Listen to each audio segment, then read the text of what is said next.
Johann Joseph Maximilian, comte Kinsky de Wżeniec-Tetał, né le 13 octobre 1707 à Bürgstein, mort le 17 octobre 1780 à Prague.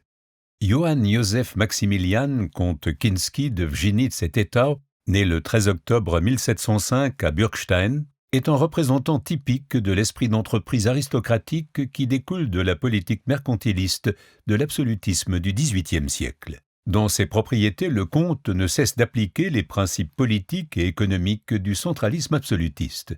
En fondant de nombreuses entreprises dans presque tous les domaines de la manufacture et de la fabrication, il cherche à reproduire un genre d'économie industrielle modèle, un microcosme économique. Il participe à la construction des routes et encourage le commerce. Ce qui est remarquable pour son époque, c'est qu'il répartit les terres de ses anciennes fermes de Haida, Bürgstein et Pil en parcelles régulières et qu'il les donne en bail à des personnes choisies, notamment à des ouvriers de ses entreprises. En outre, il supprime les corvées encore existantes. Il essaie par là de rattacher le travail à la recherche de bénéfices de l'entrepreneur pour le bien de tous. Parmi ces entreprises les plus connues, on compte la manufacture de coton de Svojka et la fabrique de miroirs de Velnitz, à l'époque célèbre dans le monde entier. La première est intégrée au cœur d'une vaste économie textile qui consiste en un commerce du coton comme matière première, son traitement dans les fabriques et la commercialisation des textiles obtenus sur l'ensemble du territoire austro-hongrois. Notons que cette économie du textile ne repose pas sur des matières premières disponibles dans le pays et ne se crée pas non plus à partir de celles-ci, mais qu'elle se base exclusivement sur la force de travail de la population. C'est quelque chose de nouveau. Les deux entreprises emploient jusqu'à 2000 ouvriers. En inaugurant la fabrique de miroirs, le comte Kinsky renoue avec l'industrie du verre existante. Elle avait déjà été introduite et encouragée par ses ancêtres. La région, au climat rude et pauvre en matières premières, se prête mal à l'agriculture en raison des conditions climatiques défavorables, mais dispose de larges étendues boisées. Les forêts offrent du bois comme source d'énergie et de la potasse comme matière de base pour la production du verre.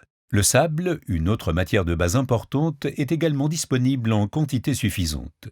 En outre, le verre produit en Bohême depuis l'invention par le maître verrier Michael Müller du verre à base de craie appelé cristal de Bohême dans la verrerie de Helmbach à Winterberg en 1683 a atteint une qualité supérieure à pied d'égalité avec le cristal au plomb en matière de clarté. Le comte Kinsky agrandit ce secteur économique. Il fait venir des spécialistes du verre de Nuremberg et de Fürth ainsi que de Naples et de Ferrare, et leur demande de former la population locale et les ouvriers luthériens attirés par la prospérité du pays. En dehors de la production de miroirs, il établit des fabriques de perles de verre et encourage le traitement du verre creux. Notons en particulier la région autour de Haida.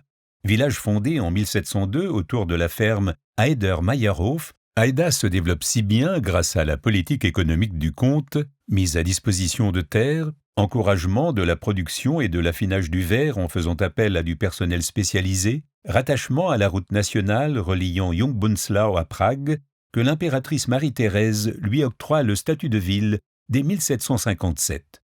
Lorsque Kinsky meurt le 17 octobre 1780, il laisse derrière lui un pays ordonné et marqué par le succès économique. Certaines de ces entreprises s'avèrent certes incapables de survivre sur le long terme, comme sa Manufacture House inaugurée en 1767, avec laquelle il visait un nouveau mode de vie et de travail. Pourtant, le soutien et les encouragements qu'il a apportés à l'industrie du verre dans la région de Haida ont contribué de manière considérable à la tradition du verre en Bohême.